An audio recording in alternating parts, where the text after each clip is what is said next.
औज़ुबिल्लाहिमिनश्शैतानिर्रजीम बिस्मिल्लाहिर्रहमानिर्रहीम। अस्सलाम वालेकुम स्टूडेंट्स, आज हम एटॉमिक स्ट्रक्चर के बारे में डिटेल्स के साथ पढ़ेंगे कि एटॉमिक स्ट्रक्चर और इलेक्ट्रॉनिक कन्फिग्रेशन क्या होती है।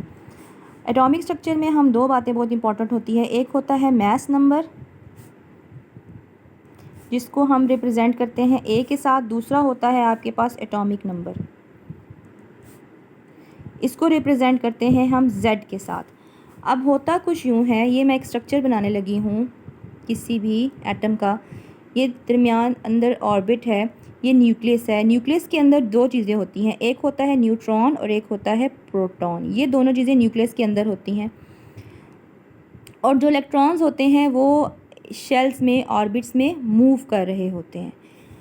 मैस नंबर का मतलब होता है, मैं रफ सा यहाँ पे लिख देती हूँ, मैस नंबर इक्वल होता है number of protons plus number of neutrons. और एटॉमिक नंबर सिर्फ इक्वल होता है नंबर ऑफ प्रोटॉन्स के। अब कुछ बातें आपने ये याद रखनी है कि जैसे न्यूट्रॉन के ऊपर हमेशा ये चार्ज होता है, इसकी वजह क्या होती है? सारे का सारा जो चार्ज होता है ये न्यूट्रल पार्टिकल्स होते हैं, न्यूट्रॉन्स। अच्छा, अब प्रोटॉन्स के ऊपर पॉजिटिव चार्ज होता है और इलेक्ट्रॉन के ऊपर नेगेटिव चार्ज होता है। एक आप रूल पढ़ते हैं कि ऑन द होल कोई भी एटम जो होता है वो न्यूट्रल होता है। न्यूट्रल क्यों होता है, इसकी वजह क्यों होती है कि किस एक ऑन द होल अगर ये एक हम एटम बना रहे हैं, सपोज़ ये क्लोरीन का एटॉमिक स्ट्रक्चर है, तो ऑन द होल इसके ऊपर न्यूट्रल कोई चार्ज नहीं होगा, ना पॉजिटिव होगा ना नेगेटिव। हम कैटायन और आयन की बात जब करते हैं तब हम इलेक्ट्रॉन देते हैं या लेते हैं तब चार्ज आता है, लेकिन फ़िलहाल जब कोई इलेक्ट्रॉन दे भी नहीं रहे, ले भी नहीं रहे, तो इसके ऊपर कोई चार्ज नहीं होगा। न्यूट्रल होने की वजह क्या होती है? क्योंकि नंबर ऑफ़ प्रोटॉन्स हमेशा इक्वल होते हैं नंबर ऑफ़ इलेक्ट्रॉन्स के।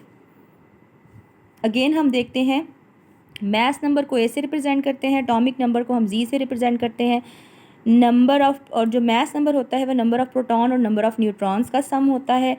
Number of protons atomic number को कहते हैं। दरमियान में न्यूक्लियस के अंदर न्यूट्रॉन्स और प्रोटॉन्स होते हैं और ऑर्बिट्स में इलेक्ट्रॉन्स मूव कर रहे होते हैं। न्यूट्रॉन न्यूट्रल होते हैं, प्रोटॉन के ऊपर पॉजिटिव चार्ज होता है, इलेक्ट्रॉन के ऊपर नेगेटिव चार्ज होता है। ऑन द होल एक एटम के ऊपर कोई चार्ज नहीं होता। उसकी वजह ये होती है कि नंबर ऑफ़ प्रोटॉन इक्वल होते हैं नंबर ऑफ़ इलेक्ट्रॉन। इस सारी इंफॉर्मेशन की बेस पे आपके पास कुछ न्यूमेरिकल्स हैं आपकी एक्सरसाइज के, आपकी बुक में एक्सरसाइज में। सपोज़ मैं अगर एक क्वेश्चन खुद से बना रही हूँ और आपको समझ आ जाएगी, और आपकी बुक का पेज नंबर 34 है, उस पर सिमिलर क्वेश्चन है। सपोज़ एक एलिमेंट है, उसका मैस नंबर आपके पास दिया हुआ है, उन्होंने मैस नंबर गिवन में है 45 और एटॉमिक नंबर गिवन में है आपके पास लेट्स सपोज 14। अब वो कह रहे हैं कि इस इंफॉर्मेशन की बेस पे you have to find out number of protons, electrons and neutrons.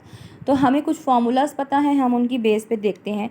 Number of atomic number हमें पता है ना कि किसके इक्वल होता है। एटॉमिक नंबर अगर दिया हुआ है तो वो इक्वल होता है नंबर ऑफ़ प्रोटॉन्स के, और वो इक्वल है 14। इसका मतलब प्रोटॉन्स 14 है। अभी हमने पढ़ा नंबर ऑफ़ प्रोटॉन्स और इलेक्ट्रॉन्स बराबर हैं, तो इसका मतलब नंबर ऑफ़ इलेक्ट्रॉन्स भी 14 होंगे। अब नंबर ऑफ़ न्यूट्रॉन्स को निकालने का एक फार्मूला होता है, नंबर ऑफ़ न्यूट्रॉन्स को निकालने का फार्मूला होता है A minus C, which is 45 mass number minus 14। तो ये आप इसको डिफरेंस करके निकाल लीजिएगा और ये हमारे पास आंसर आ जाएगा।